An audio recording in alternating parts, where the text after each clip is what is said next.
പിണറായി തുലയത്തെ വീണ്ടും വീണ്ടും പറയുന്നു.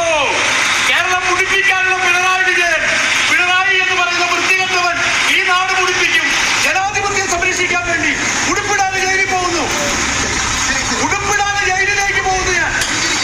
ഞാൻ എന്നെ ഉടുപ്പിടാതെ ജയിലിൽ കൊണ്ടു വീട്ടിൽ പിടിച്ചോണ്ടുവന്ന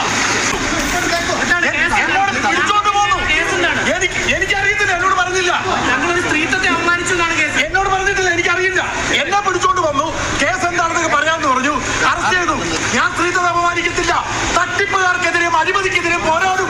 പിണറായി തുലയത്തെ അഴിമതിയുടെ വീരൻ, മകൾക്ക് വേണ്ടി തട്ടിപ്പ് നടത്തുന്ന മുഖ്യമന്ത്രി, അതിന് ഓശാന പിടിക്കുന്ന പോലീസുകാർ ഈ നാട് മുടിപ്പിക്കും. അവസാന ശ്വാസം വരെ പിണറായിയുടെ വിരുദ്ധീകരനെതിരെ പോരാടും. കേസുകളുണ്ടല്ലോ ഇത്തരത്തിൽ. എല്ലാം കള്ള കേസ്. ഒരു കേസിൽ ജയിലിൽ അടച്ചിട്ടില്ല.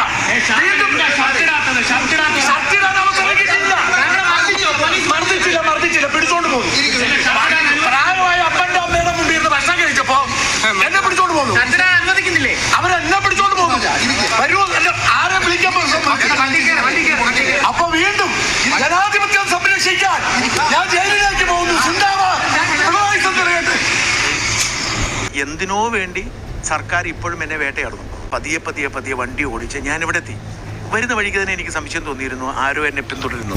ഞാൻ തിരുവനന്തപുരത്ത് വന്നു. ഞാൻ എൻ്റെ വീട്ടിൽ കയറി, ഞാനൊന്ന് കുളിച്ച് കഴിഞ്ഞ് അമ്മയ്ക്കും അപ്പനും ഭക്ഷണം, പ്രത്യേകിച്ച് മരുന്ന് കൊടുക്കേണ്ട, മരുന്ന് എടുത്തുകൊണ്ടിരിക്കുമ്പോഴത്തേക്കാണ് ഇവർ വന്ന് തട്ടുന്നത്. പോലീസ് സ്റ്റേഷനൊക്കെ വളരെ മാന്യമായിരുന്നു.